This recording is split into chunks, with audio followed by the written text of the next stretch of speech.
की standard magazine में 30 round सकते हैं और ये कर्व शेप की होती है ताकि कारतूस आसानी से बैरल में जा सके।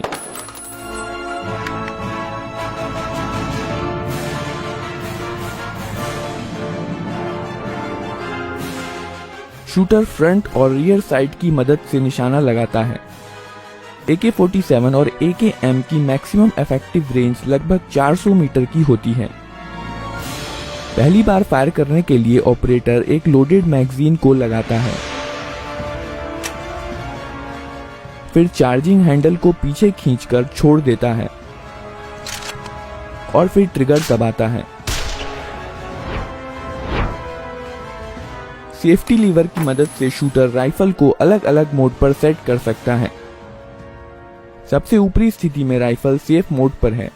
इस मोड पर सेफ्टी लीवर राइफल को लोड होने से रोकती है। यहां पर AK-47 का ट्रिगर मैकेनिज्म दिखाया गया है।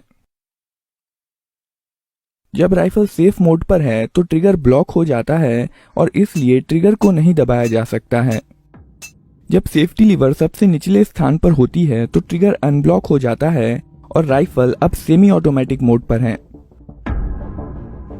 जब ट्रिगर दबाया जाता है तो हैमर मेन स्प्रिंग के दबाव में फायरिंग पिन पर चोट करता है।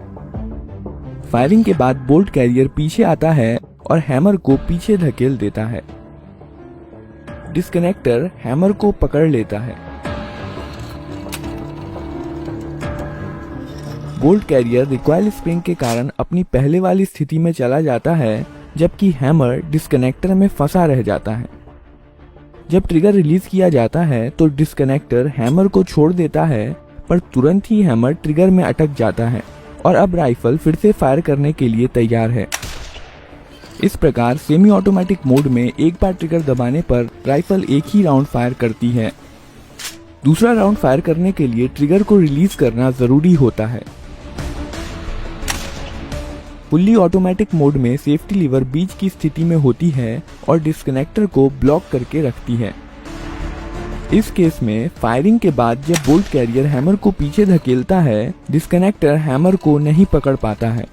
लेकिन अगर हैमर को किसी चीज से रोका नहीं गया तो यह बोल्ट कैरियर के साथ वापस चला जाएगा। इसे रोकने के लिए ऑटो सीयर का इस्तेमाल किया जाता है।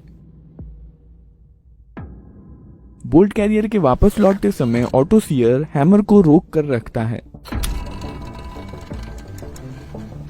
वहीं बोल्ट कैरियर वापस लौटने के दौरान ऑटो सीयर को हैमर से डिसएंगेज कर देता है और इसलिए हैमर ऑटोमेटिकली फायरिंग पिन पर चोट कर देता है। यही कारण है कि फुल्ली ऑटोमेटिक मोड पर राइफल तब तक फायर करती रहती है जब तक ट्रिगर को रिलीज नहीं कर दिया जाता या मैगजीन खत्म नहीं हो जाती।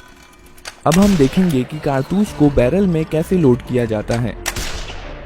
जब बोल्ट कैरियर वापस आ रहा होता है, बोल्ट जो कि बोल्ट कैरियर में रखा होता है, मैगजीन में से एक कारतूस को बैरल में धकेल देता है।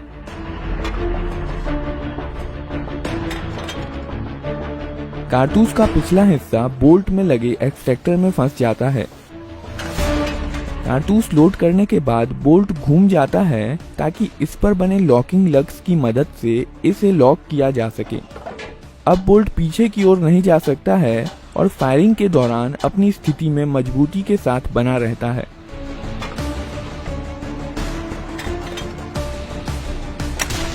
बोल्ट को बोल्ट कैरियर के अंदरूनी हिस्से में बने कैम गाइड के माध्यम से घुमाया जाता है। बोल्ट कैरियर के आगे जाने पर बोल्ट लॉक हो जाता है और पीछे आने पर वापस अनलॉक हो जाता है।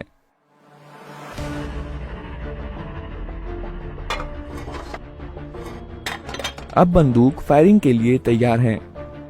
ट्रिगर दबाने पर हैमर फायरिंग पिन पर चोट करता है जो कि बोल्ट के अंदर रखी होती है।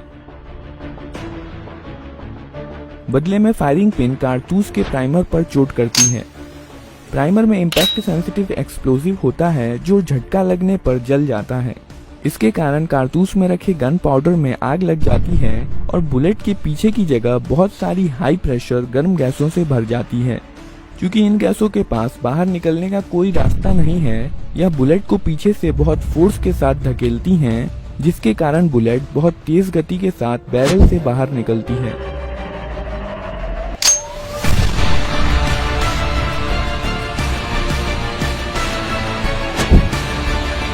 यह एक्सपेंड होती हुई गैसें गैस पिस्टन को पीछे की तरफ धकेल देती हैं। यही वजह है कि इस तरह की रीलोडिंग को गैस ऑपरेटेड रीलोडिंग कहा जाता है। बोल्ट कैरियर गैस पिस्टन से जुड़े होने के कारण गैस पिस्टन के साथ पीछे जाता है। पीछे जाते समय कैम गाइड बोल्ट को घुमा देता है, जिससे यह अनलॉक हो जाता है। अब बोल्ट कैरियर के साथ पीछे जा सकता है। खोखा एक्सट्रैक्टर की मदद से पीछे आता है और इजेक्टर इसे बाहर निकाल देता है।